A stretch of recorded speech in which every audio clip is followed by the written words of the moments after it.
So this is our crown jewel of our fleet. We got a lot of great vehicles. This is our 2005 Jeep Wrangler Unlimited, endearingly known as the LJ. We really like the way we have this one set up. A bit of a utilitarian build. We want to keep it pretty functional. The big thing we did with this vehicle when we completed the build was we drove it from Virginia Beach out to Salt Lake City in 36 hours straight. We hooked up to a 3,500-pound trailer, towed that down to Moab, and came up here on Poison Spider Mesa and ended up riding 12 hours that day. Rode all week long, had zero mechanical issues, just nothing but performance.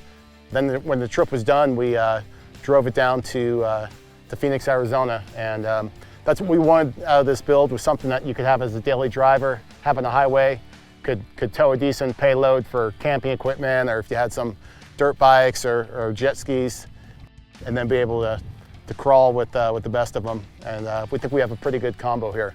So I'm just going to do a brief walk around and tell you a little bit about it. It's sitting on top of a 4-inch Rubicon Express lift right now, and that's thanks to Jeff Nassy, amazing guy, great patriot. Thank you, Jeff, for helping us out with that.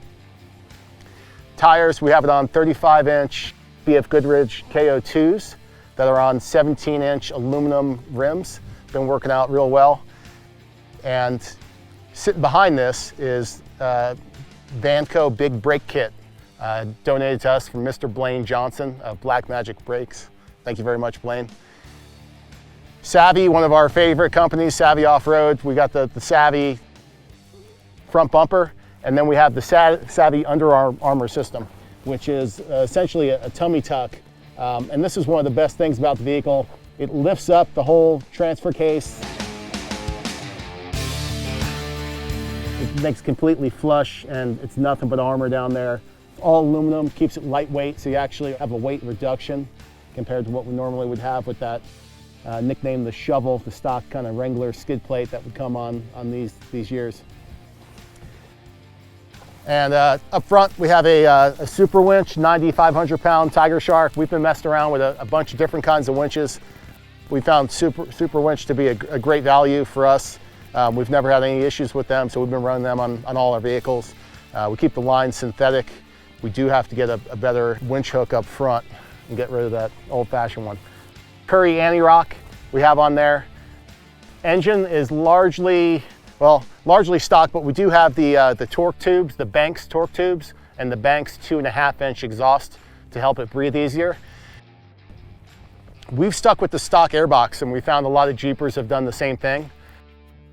This engine isn't a high-performance engine. This the 4-liter it makes 190 horse, 235 foot-pounds of torque, and that stock airbox really helps out too for water fording as well. It's contained and tucked in the corner about as best as you're going to get.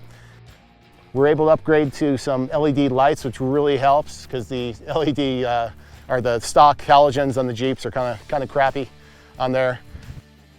One of the coolest features here from American Convoy, Greg Donahue, we got this amazing safari top. Greg completely designed the top from the ground up. All super quality components. All the metal underneath here. There's so many different configurations you can have this top, and it's amazing. What we liked best about it was, because we oftentimes will have people in the back seat, whether it's kids or other veterans coming out the course, is that annoying bar that would sit there on the stock Jeep. That was a pain. This doesn't have it whatsoever. So when we have the top up, you could just crawl in and out of here, because as we all know, getting in and out of those the seats and rolling them forward, it works. But we'll just hop in and out of here. It works out really, really well. And it's a lot higher. It doesn't make you feel so enclosed in the back space back there, and just opens up and gives you a whole world of view. Helps out the storage as well. And just give you a look at this. Super cool top. Again, a lot of different configurations. This can roll up too. You can take even these side panels off. Makes it so much easier for loading equipment in and out, which we're doing constantly, which is amazing. The rear bumper is from Rock Hard, and quality bumper. one of the only bumpers we found where we could still have very high clearance, but maintain the Class 3 hitchability, which was really important to us to keep it legal for towing, all that.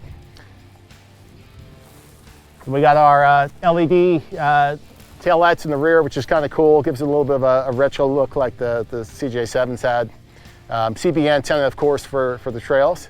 And that about rounds it off for this. We got the cargo top right here.